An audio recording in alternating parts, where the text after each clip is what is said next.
finally the film was ready to go. Yeah. So if you want to talk about it, I mean, what's about? It's been through a long gestation process, but we finally got there. So I mean, what caused the amount of time it took to make it? Did that change the narrative of the film as you went along? So it took I think we were overly ambitious initially. We thought we could, our original plan was to finish the film in a year. And we had such a great start with the crowdfunding campaign, the initial Indiegogo crowdfunding campaign. We were quite confident after that we could do it quickly. But yeah, there were just, challenges, challenge after challenge, let's say, and a lot of obstacles that made that untenable, mainly due to the budget. So it was a lot more expensive to make this film than we envisaged, mainly due to archive costs. So we use a lot of archive in the film, and music costs and various costs that we hadn't really, we understood that these costs would arise, but we probably underestimated the amount of archive we would need to use, for example. And of course that changed the narrative, or it didn't change the narrative, it changed the structure of the film. We felt that we needed, it was essential that we used as much archive material as possible, especially original archive of my mum. We wouldn't be able to do the story justice without being able to bring to life those key historical moments with historical footage. So, and what story? I mean, it's a biopic. I mean, sorry, it's a documentary, but it's not a straight documentary, I'd imagine. There's going to be a lot of tangents, a lot of angles. I mean, what tangents did you explore? What do you mean by tangent? Well, it's not like, she was born here, did this, did that. I mean, I'm sure, your relationship, explore your relationship with your mother and explore her as a person, also different aspects of her life. So it's not a straight, and then they put a record out, then they had a hit, then they did Top of the Pops. There's a lot more to it, which makes it much more fascinating. Yeah, so we from the start, from the get-go, we didn't want to make a conventional music documentary, even though there's nothing wrong with conventional music documentaries, they can be great. But my mum's life story is so much more than music. The music part of her life was maybe even the smallest part, of different areas that we wanted to explore.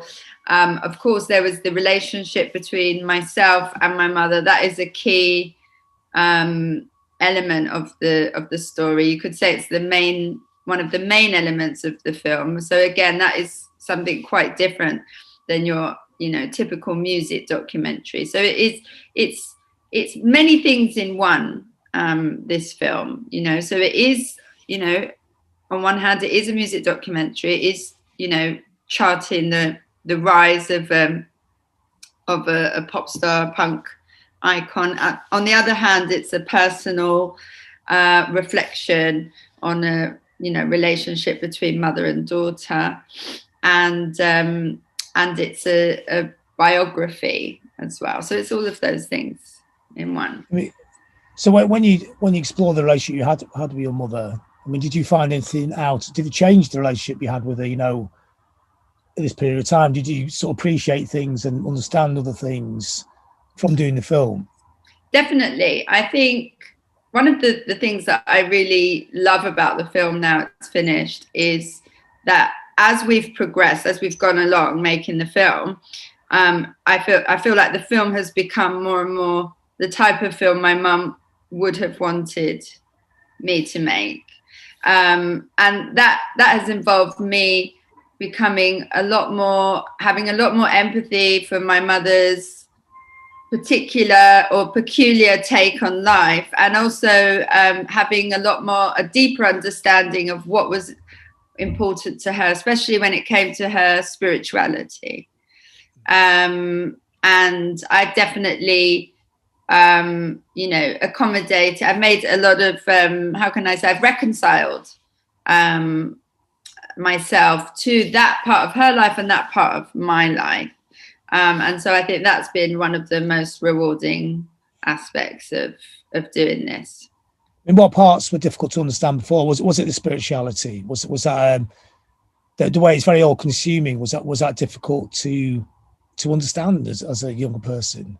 I mean, I think when I was born, my mother had left X-Ray Spex, so she'd left the punk era behind her, and she, 6 months after I was born, she joined the Hare Krishna movement. So that's that. I knew my mum as Maharani. All my life, she was a practicing Hare Krishna devotee, and I think that when I was younger, I had I struggled with being a Hare Krishna myself, growing up in that movement. My mother was a very strict mother, because of her religious beliefs. So we definitely had a lot of conflict in our life, in our relationship, mainly due to that. To, on one hand, the mental health issues, and on the other hand, her religious beliefs. But I think making the film and exploring that part of her life, in more depth, interviewing, Hare Krishna devotees, going to the temple, going to the manor. I was revisiting some of my earliest memories, and I was also able to understand, why this meant so much to her, and also able to understand that whether I am a practicing Hare Krishna or not, I definitely appreciate the strength that this religious movement gave my mother, especially at the end of her life. So did you give you a deeper understanding of Hare Krishna as well? Yes, definitely. And even though I'd spent my all my childhood involved in one way or another with the Hare Krishnas, I think I took it for granted, and I often just saw the negatives for a long time. I just focused on the negatives, and often I think for a long time, I thought the problems I had with my mother in our relationship were, mainly due to her being a Hare Krishna devotee for a long time. But, after finishing this project, I realized actually that wasn't the case. It was actually, for example, when we were living in the manor, I was very happy and I had a really wonderful childhood. And it wasn't really the Hare Krishna movement that was the problem. The problem was that my mother's mental health was really bad at that time. And so my mother was actually quite fanatical also about her religious beliefs. But that was, in part due to her mental health issues and not necessarily due to the movement itself. So, this kind of level of understanding, it really, I wasn't able to reach it until I started making this film and sort of towards the end of the process. Does it give you a better understanding of the mental health? Definitely. My mother struggled with mental health, with bipolar disorder, for most of her life. She started having difficulties in her teenage years, and throughout the X-Ray Spex period, she was, she wasn't doing too well. So, I always knew about my mother's mental health, issues, because this was a big part of my reality growing up. But I think I was able to have a lot more empathy, as a result of revisiting this really important element of her life, have more empathy and more understanding of how difficult it was for her, not just how difficult it was for me. I guess the part that you initially bonded, maybe as a teenager, would that be the X-Ray Spex years? Or that, because you're a musician, you play music as well, so I'm kind of guessing that's the common ground that you had. So when you made the film and you look back at that period, did it change what you thought of that period as well, or was that kind of the easy part to make because that's a bit that you could really understand?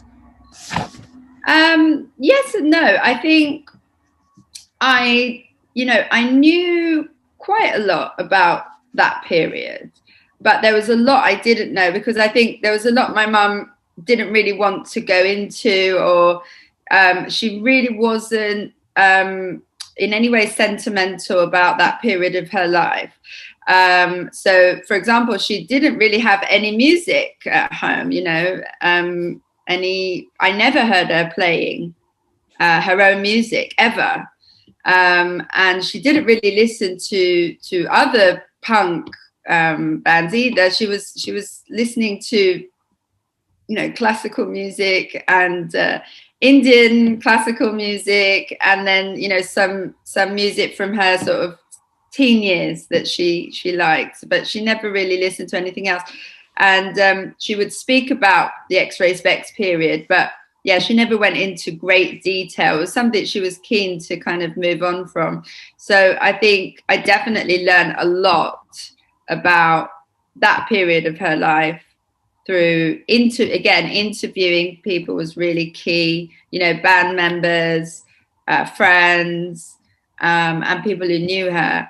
It definitely helped me build a much better picture of that era than I already had. I mean, in the film, do you sort of, obviously you go into that bit, but do you sort of underline the fact that she was actually pretty good at it, even though it was, maybe it's a period that wasn't dominant in her whole life story for her. But obviously most people go and watch this film because of that period.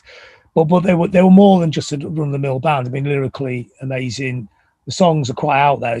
They had a very distinctive original sound. So do you look at that at all? Yes, definitely. So I think what really elevated X-Ray Spex in terms of standing out as a band was my mother's lyrical output. I think my mother was, above and beyond a lyricist. That was her biggest strength. She was a great songwriter, especially during that period. So, in her teenage years, I think is when she was the most prolific in terms of her writing. It wasn't just, tracks that ended up on Gem for Adolescents. She wrote so much. So I inherited her archive, and one of the things, like a key part of that archive, are lyrics that she typed, or most of them were typed on a typewriter or handwritten. So there are hundreds of unpublished lyrics, songs, poems. She was a great writer, not only of poems and songs, but also fiction. So fiction, short stories, and kind of she already was starting on her kind of biography at the age of 20.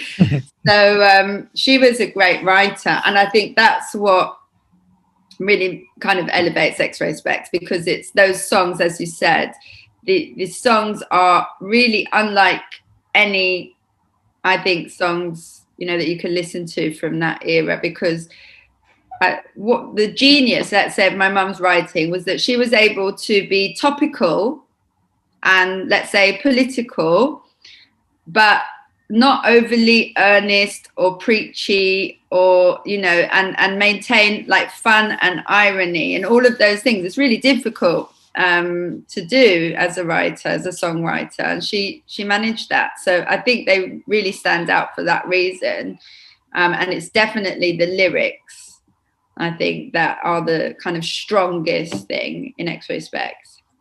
Also melodic as well, because she would make those, well, but they are poems in a sense, but with melodies in them, which the band had to sort of construct their parts around. So she would deliver them on cassettes or sing them at the band. Yeah. So she was a melody writer as well, which I think's important. Yes. So she always told me that, she would come up with the top line melody. And even though, she couldn't read or write music, she couldn't play an instrument either, but she was learning the piano during that period. So she had some basic piano skills, but she was, untaught. So she taught herself, but she came up with the melodies. In fact, when I was doing my music, and the process was the same for me. So, I was sing the top line. So I sing my what I would be singing, so I would have that key melody. And then I would also say, and I think the bass should be like this, and I think the guitar should be like this, and I was able to sing it to the band. And that's exactly what my mum did. So you imagine the songs in your head. Yes. So do you go back to her childhood as well? Because I think it's a lot of those, that kind of sense of dislocation, that mixed race background. I think that all plays into a more fragile mental state eventually, I'll be guessing. Or is it a completely different conclusion you get from looking at the child? And also quite an interesting background with your grandparents. Yeah. So it's a big, it's very important. My mum's childhood. So that is, an important section of the film. And we look at what we try to do is tie in some of the music and some of the lyrics to these key parts of her life. So, we look at her childhood, and then we look at the song Identity, because Identity is definitely the track that most reflects my mother's early experiences, especially of being mixed race. In 1960s, 1970s Britain, and all the challenges that came with that, all the difficulties that came with that, and also the challenge that she faced throughout her life, in terms of reconciling herself with her identity, and having a clear sense of identity and who she was. This was something that she was sort of grappling with throughout her life. But yes, it started with her childhood. And, the fact that she was half Somali, half British, she didn't feel necessarily that she fit into any community. And at times she felt rejected by the wider society at the time. And this feeling of rejection and isolation was really difficult, probably contributed to a lot of her mental health issues later. But on the other hand, on the flip side, it kind of enabled her to forge her own path and to be quite fearless in doing what she wanted to do, and not worrying too much about what society or what other people thought. Which kind of plays into not only her idiosyncratic songwriting style, but her idiosyncratic style, full stop. I mean, what was it? I mean, she obviously very creative minds, but was that like an expression of identity in a sense? This I'm already in a field of one. It's going to be even more exaggerated. Yes, definitely. I mean, my mother always wanted, throughout her life, even when I was a child, I remember my mother always tried to be different from everyone else, and especially in terms of what she was wearing, so she never wanted the worst kind of insult you could get from my mum would be middle of the road, mainstream, mundane. So she was always trying to not be those things. So it was quite important for her to stand out from the crowd and be unique. So she was always, I mean, I didn't necessarily appreciate that when I was growing up, because, she used to put me in crazy outfits, and I just found it really embarrassing. I was very embarrassed by what she wore, and I was embarrassed about what she wanted me to wear. But yeah, she was, there are a lot of artists that express themselves through clothes, and that's what she was doing. And she was constantly evolving and transforming. She didn't stay the same. So she had lots of looks throughout her life.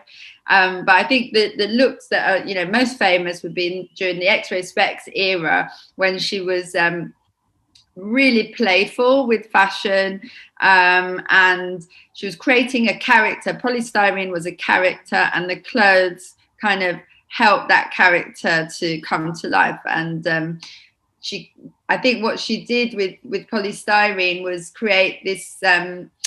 It was kind of sci-fi. It was futuristic, but at the same time, it was retro. She got most of her inspiration from secondhand shops, and where she would buy clothes that, you know, older women would be wearing at the time, you know, so women in their 50s and 60s, and then she would mix that with kind of military gear that she got from the army and navy stores, and it was really unique. There was no one else doing what she was doing at the time. So why was she creating a character? I think, you know, I think a lot of punks, they did that in the sense of, you know, they all had pseudonyms, and the pseudonyms were playful, you know, and ironic. So obviously Polystyrene was, you know, there was a lot of thought that went behind that, you know. It's this, she was quite keen to create this sort of, you know, she says in the Arena documentary, and we use some of the footage from that, you know, she created polystyrene as a plastic disposable product, you know, and that is a comment or a critique of the music industry.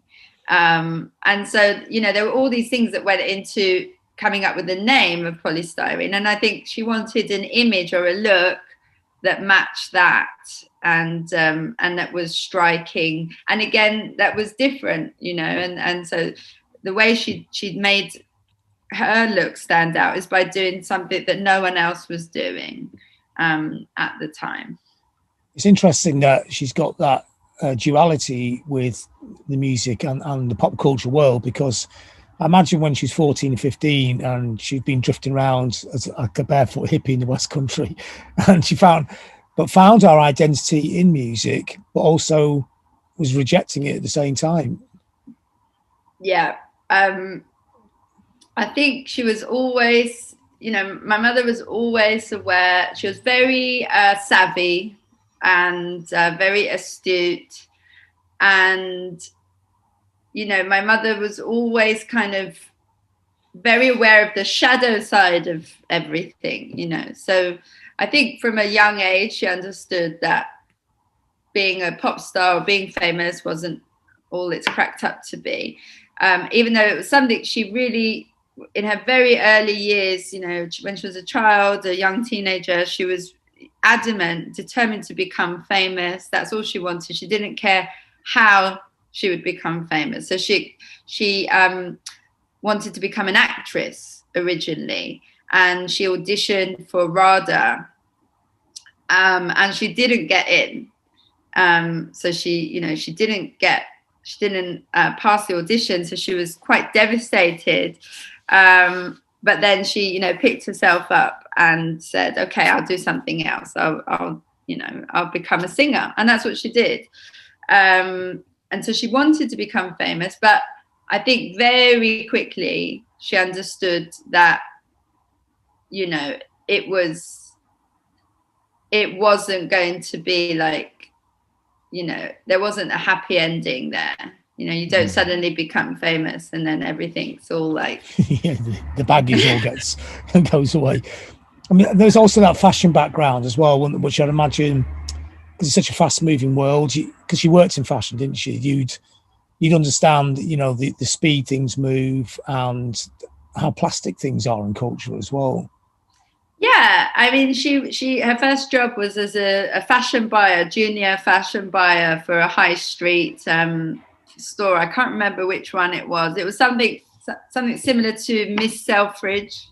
I don't know if that was around then, but it was a popular high street store for teenage, you know, young, targeted at the young market, and that was her first job just out of school, which is quite amazing. You know, I think now you would probably need a master's degree for a job like that. She left school without any qualifications. But yeah, and so she really enjoyed that job. And she also really enjoyed having her own shop, her own fashion stall on the King's Road, the Beaufort Market. And she would make all her own, not all her own clothes. She had like a designer friend that made some clothes, but she made a lot herself. She was I think ultimately my mum was a great seamstress. She knew how to make, a dress from scratch. That was something she learned from her mother. She had always had a typewriter. She did always have a typewriter and a sewing machine. But I think she understood that, I think, about the transient and the sort of disposable nature of pop. I think just being a fan and she was always herself. She would have been watching Top of the Pops every night and keeping up with the gossip of, the rise and fall of various people. She was a fan herself. She really loved Mark Bolan. That was her, I think, teenage crush. And she was really inspired by him. David Bowie and many other artists, but she was a fan herself, and I think she just understood, really quickly what it was about. But then I think the plastic disposable critique was more about kind of capitalism and the fast pace of technological progress that she'd experienced in her life. Like, she was born in 1957, and everything was quite, it was post-war, quite almost Victorian, like the way she was living. They didn't have a bath and, toilet outside, that kind of thing.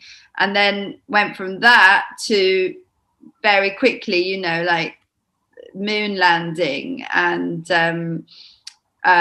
just really incredible progress in terms of technology and modernization and consumerism. And suddenly, like television, they had a color television, and then they have a washer dryer, and then they have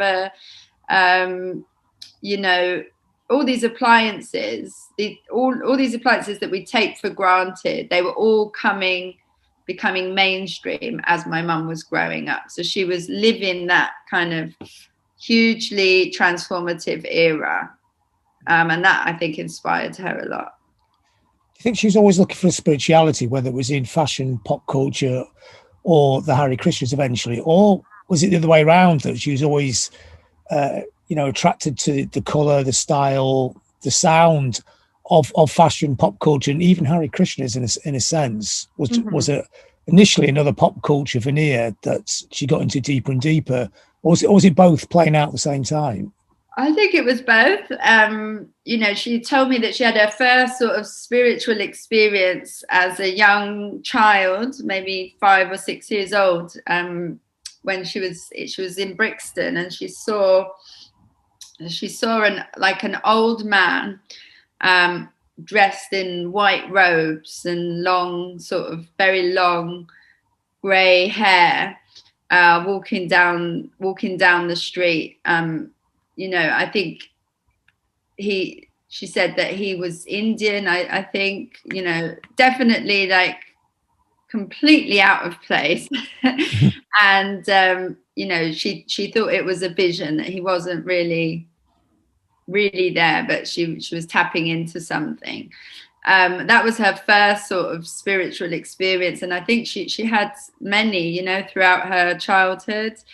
She was highly intuitive, and she believed that she was psychic, and that she had these sort of she always had these abilities and these experiences growing up. And before she joined the Hare Krishna movement, she was exploring lots of different movements. She was also, when she ran away from home, she encountered a lot of cults. She ran away from home at 15 and toured the pop festivals. And she encountered the Scientologists, she encountered the Children of God and the Rajneesh people, and so she was well aware of, and she was quite fascinated by all of them without necessarily wanting to join any of them. And her first experience with the Hare Krishnas was when she was 12 years old. She saw them in London, on Hare Naam. Hare Naam is when they dancing and singing in the street. And she was captivated then by, as you say, the colours and I think the aesthetic of them really appealed to her.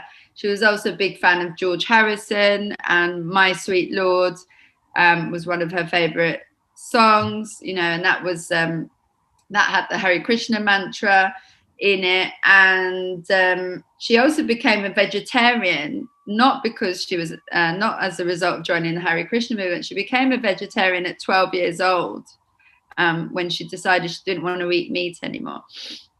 So I think all of those factors kind of led her to be really attracted to the Hare Krishna movement. I think it was her friend Mary, known as Mad Mary Yashoda, who joined the Hare Krishna movement before my mum and before Laura Logic. So, and I think that's kind of how both my mum and Laura Logic got introduced, to Hare Krishnas was through Mary. How much do you go into this sort of darker side of her life? Like the end of X-Ray Spex, and I spoke to her about it a few times, but never quite worked out what went on there. I mean, how far can you go in there? How important? It's a very fulcrum point at the end of X-Ray Spex. The way that all ended for her is pretty life-changing. Yeah, we definitely look at that. It's very important. How it ended and why. She ultimately, my mother she got very tired of X-Ray Spex and the persona that she'd created, and she wanted to explore her creativity in a very different way. So the beginning of the end of X-Ray Spex was really when my mum was introducing new music, very different music at gigs that they were playing, and this didn't go down very well. And she decided that, she was like, sod it, I'm I want to do, she wanted to make more mellow music. She was tired of the gigs, performing live, the very hostile environment that she found there. The crowd, the audiences it was quite tough for my mum to face that night after night. And then, of course, the public scrutiny from the media, from the press. It was just a confluence of stress, pressure and stress that led my mum to just decide to walk away from it all. Mm-hmm. And then, of course, like years later, she went back to, but I think she found it a little bit probably more difficult to do, like physically, emotionally, maybe even spiritually than she was bargaining for. Yeah. It was always a challenge for her. I think the main challenge was always performing live. She told me that if she never had to perform live again, she would be happy, because she enjoyed, performing live was the least enjoyable thing for her when it came to making music. The favorite, the thing that she liked the most was to write songs. The second thing was to record songs in a studio. And that's what she really wanted. That's why Translucence, she enjoyed that process so much, because it was a studio album, and she never performed any of the songs, and that's the kind of, that's how she wanted to operate as an artist. But unfortunately, the business, the name of the game, is getting out there on stage. So it was really hard for her to reconcile that, her kind of introversion, because she she was very extroverted in many ways, but she was also a very private and shy person. And I think, yeah, it's sad that she wasn't able to just quietly make music and be an artist and have success that way. It's sad that she felt that she had to go on to the stage and to tour and all the things that she didn't really enjoy. So from making the film, how much did you find out about yourself? I mean, I think quite a lot. You know, as I mentioned before, I definitely saw some of my own memories, let's say, in a different way. I mean, memory is really interesting because I think all of us, we create memories. They're not necessarily true, you know, so we often remember things in one way or another. We have false memories, you know, we imagine things and then we think that that's a memory. So I think, you know, I have very early memories. So, you know, I remember incidences at 3 years old. I remember my 3rd birthday, for example. So I always thought, you know, I had a very clear idea of what my childhood was like. And, you know, I had these strong memories. But I think, you know, the process of going back and revisiting that part of my life, but in a different, you know, in an analytical way, or even as a historian, it definitely helped me to understand that, oh no, actually there were quite a lot of things that I wasn't remembering, you know, that there were lots of gaps in those memories. And so, yeah, the whole process of working on the book and writing the film definitely kind of consolidated my own memory of my early years. And that of course gives me a greater understanding of who I am now, because I don't think you can really understand yourself, know yourself in the present without knowing who you were in the past. And for you, in a way, to finally get this film made, finally get it out there, is it like the closing of a chapter, reconciliation? You know, is now you can just get on with being you? Exactly.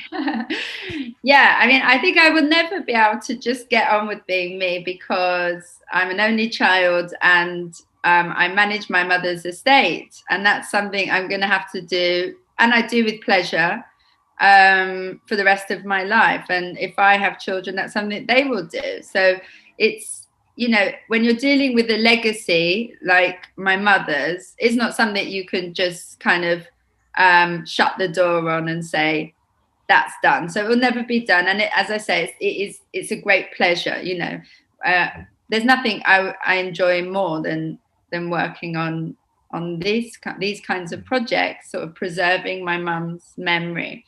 But yeah, it is the end of a chapter in terms of, it was, you know, we never thought we would be, you know, 4 years, 5 years making this film. And, you know, we started in I met Paul, Zoe, Paul and I, you know, we met up for the first time. It was just the beginning of 2017. And so here we are, you know, 2021. And yeah, so it's a very welcome sort of end of that very long road to get the film made. So that's really a big relief. But again, it's just the beginning now, you know, so we've sort of finished with the making the film, but now it's a new chapter of promoting the film and taking it as far as we can, you know, so taking it to all the as many film festivals as we can, taking it to different countries, and you know, getting it out there as far as possible.